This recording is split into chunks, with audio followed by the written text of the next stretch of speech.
أعوذ بالله من الشيطان الرجيم. بسم الله الرحمن الرحيم. الحمد لله رب العالمين الرحمن الرحيم مالك يوم الدين إياك نعبد وإياك نستعين اهدنا الصراط المستقيم صراط الذين أنعمت عليهم غير المغضوب عليهم ولا الضالين. الحمد لله رب العالمين والصلاة والسلام على أشرف الأنبياء والمرسلين سيدنا محمد وعلى آله وأصحابه أجمعين. Amma ba'd. Hadirin pemirsa The Healers yang saya cintai, yang dirahmati Allah Subhanahu wa Ta'ala. Saya mengajak sahabat untuk senantiasa memanjatkan puji dan syukur kehadirat Allah yang Maha Pengasih lagi Maha Penyayang. Salawat serta salam semoga tercurah bagi junjungan kita Nabi Muhammad SAW beserta keluarga, sahabat dan para pengikutnya hingga akhir zaman. Kita akan membahas tentang kesalahpahaman dalam beragama. Dalam sejarah Islam, perbedaan pendapat dan perbedaan penafsiran sudah menjadi bagian dari dinamika umat. Namun ketika perbedaan itu dijadikan alat untuk menyudutkan saudara kita yang lain, disinilah benih perpecahan mulai tumbuh. Salah paham yang berlarut-larut dalam beragama ini mengaburkan kebenaran Islam yang bersumber dari Al-Quran dan Sunnah. Oleh karena itu kita perlu senantiasa bersikap terbuka, mencari ilmu yang sahih dan berakhlak mulia agar tidak mudah diadu domba oleh pihak manapun.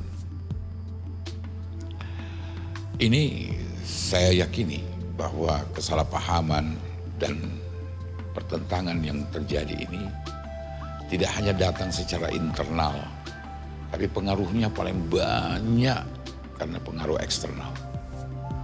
Ada semacam kekuatan politik yang tidak menginginkan Islam itu bersatu. Ada semacam kekuatan dan kekuasaan yang tidak menginginkan Islam memiliki kekuatan dalam persatuan.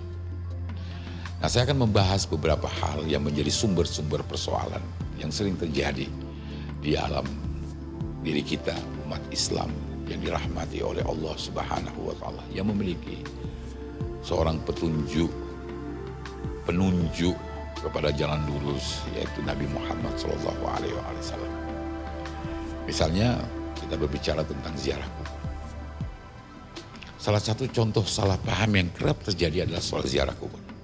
Padahal Rasulullah SAW pernah bersabda, "Dulu aku melarang kalian berziarah kubur, tetapi sekarang berziarahlah karena itu dapat mengingatkan kalian pada kematian." Hadis riwayat Muslim.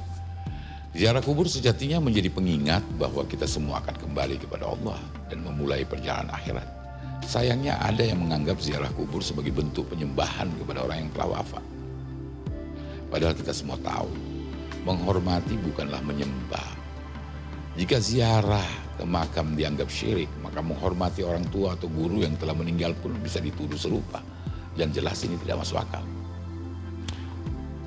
Tahlil misalnya adalah zikir tauhid yang ada satu kelompok dalam Islam menuduhnya bid'ah.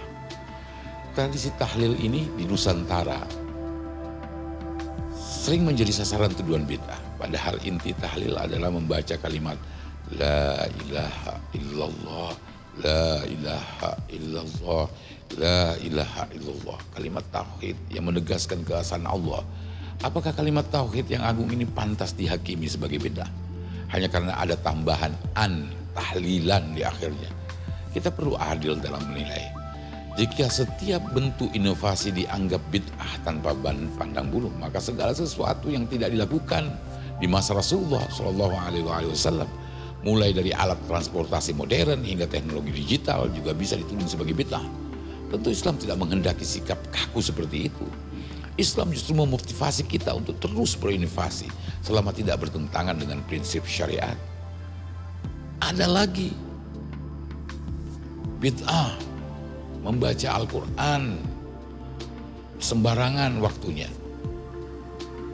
Apakah membaca Al-Quran harus dibatasi waktu? Al-Quran adalah petunjuk bagi seluruh alam, bukan hanya bagi segelintir orang. Membacanya termasuk bentuk ibadah yang dianjurkan kapanpun, dimanapun. Allah Ta'ala berfirman, orang-orang yang berakal adalah mereka yang berzikir kepada Allah sambil berdiri, duduk, atau dalam keadaan berbaring. Ali Imran 191. Ayat ini menegaskan bahwa mengingat Allah termasuk membaca Al-Quran tidaklah dibatasi waktu atau kondisi tertentu saja. Memang ada waktu-waktu utama yang lebih dianjurkan, seperti di akhir malam atau setelah sholat.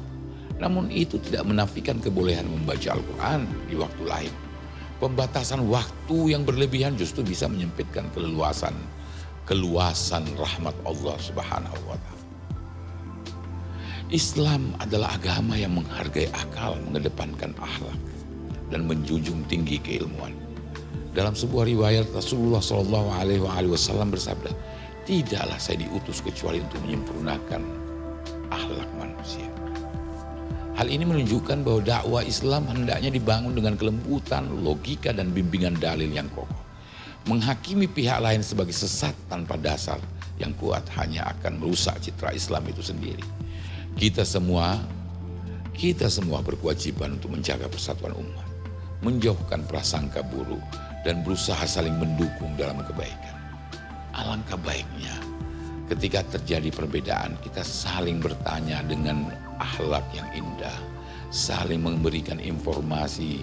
Kemungkinan apa yang kita ketahui terbatas dengan pengetahuan yang dimiliki sahabat-sahabat kita yang mempraktikkan sesuatu yang mungkin tidak biasa dan berbeda dengan kita. Hadirin, pemirsa, the healers yang saya cintai, yang dirahmati Allah. Perbedaan akan selalu ada, itu sunnatullah. Bayangkan, kita juga mengenal doa-doa yang berbeda. Doa-doa yang dipanjatkan berbeda-beda. Mau dibaca semua? Tidak mungkin. Dan setiap kita memilih doa yang cocok dan enak dan sesuai dengan kebutuhan kita, itu adalah kebutuhan. Dan doa-doa dari orang-orang yang suci, doa-doa dari Rasulullah, dari ulama-ulama kita yang sidqah, yang jujur, adalah doa-doa yang berhubungan dengan kebutuhan-kebutuhan tertentu. Perbedaan, cara kita menyikapinya yang menentukan apakah perbedaan itu akan berkah atau musibah. Mari kita jadikan perbedaan pendapat sebagai picu semangat untuk saling belajar dan menghargai, mencari tahu dan mendalami.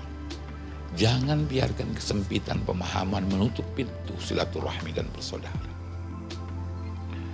Semoga Allah Subhanahu wa Ta'ala selalu membimbing kita untuk mencari ilmu yang benar, menjaga hati kita dari kebencian, dan menjadikan kita hamba-hamba yang menghargai warisan keilmuan para ulama terdahulu dengan bijak.